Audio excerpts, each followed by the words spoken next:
গোপাল ভাঁড়, যার হাসিতে রাজদরবার গমগম করত, তার জীবন শেষ হলো ফাঁসির মঞ্চে। কিন্তু কেন? কে ছিল এই মর্মান্তিক ঘটনার পেছনে? শেষ পর্যন্ত দেখুন আর জানুন গোপালের ফাঁসির আসল রহস্য। আমরা সবাই গোপাল ভাঁড়ের গল্প শুনেছি। রাজার দরবারে হাসির ঝড় তুলে দেওয়া সেই চতুর, বুদ্ধিমান আর সবার প্রিয় গোপাল।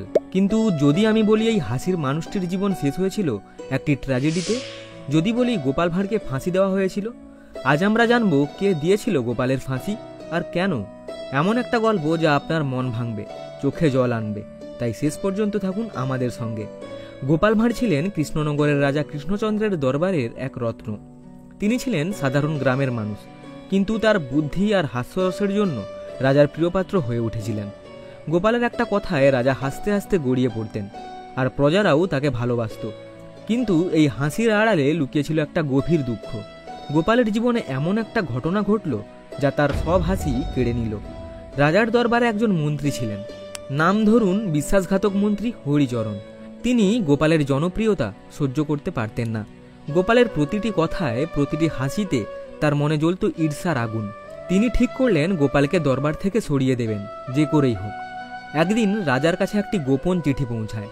চিঠিতে লেখা গোপাল নাকি রাজার বিরুদ্ধে ষড়যন্ত্র করছে। চিঠির সঙ্গে কিছু জাল নথি, যেখানে গোপালের নামে রাজার বিরুদ্ধে বিদ্রোহের পরিকল্পনার কথা লেখা। কিন্তু এই চিঠি কে পাঠিয়েছিল? হ্যাঁ, এটা ছিল হরিচরণের কাজ। তিনি গোপালের নামে মিথ্যা অপবাদ দিয়ে তাকে ফাঁসিয়ে দিতে চেয়েছিলেন। গোপাল বারবার বললেন, মহারাজ, আমি নির্দোষ, আমি আপনার প্রতি সবসময় বিশ্বস্ত ছিলাম। কিন্তু রাজা কৃষ্ণচন্দ্র তখন রাগে অন্ধ। তিনি গোপালের কথা শুনলেন না। দরবারের সবাই চুপ। গোপালের বন্ধুরা, যারা তার হাসির গল্প শুনে মুগ্ধ হতো, তারাও ভয়ে মুখ খুলল না। আর তখনই রাজার মুখ থেকে বেরিয়ে এলো সেই ভয়ঙ্কর রায়, গোপাল ভাঁড়কে ফাঁসি দেওয়া হবে। ফাঁসির দিন এলো, গ্রামের সবাই জড়ো হলো। গোপালের চোখে জল, কিন্তু মুখে সেই চিরচেনা হাসি। তিনি বললেন, আমি যদি চলে যাই তবে আমার গল্পগুলো রেখো, হাসি দিয়ে আমাকে মনে রেখো। কিন্তু সত্যিই কি গোপাল ভাঁড়ের ফাঁসি হয়েছিল, নাকি এর পেছনে আরও বড় কোনো রহস্য লুকিয়ে আছে?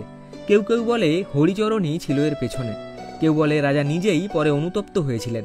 কিন্তু সত্যিটা কি? গোপাল ভাঁড়ের এই গল্প আমাদের মনে করিয়ে দেয়, হাসির আড়ালেও থাকতে পারে গভীর দুঃখ। তার গল্প আমাদের শেখায় সত্যের জন্য লড়াই করতে হয়, এমনকি যখন সবাই তোমার বিরুদ্ধে। আপনারা কি মনে করেন গোপালের ফাঁসির পেছনে কে ছিল? তো বন্ধুরা, এই ছিল আজকের ভিডিওটি যদি আপনাদের একটুও ভালো লেগে থাকে তাহলে ভিডিওতে একটি লাইক দিন। চ্যানেলে নতুন হলে চ্যানেলটি সাবস্ক্রাইব করুন, আর আপনার মতামত কমেন্ট করে জানান, কারণ আপনার একটি মতামত আমাদেরকে আরও ভালো ভিডিও বানাতে সাহায্য করবে। ধন্যবাদ।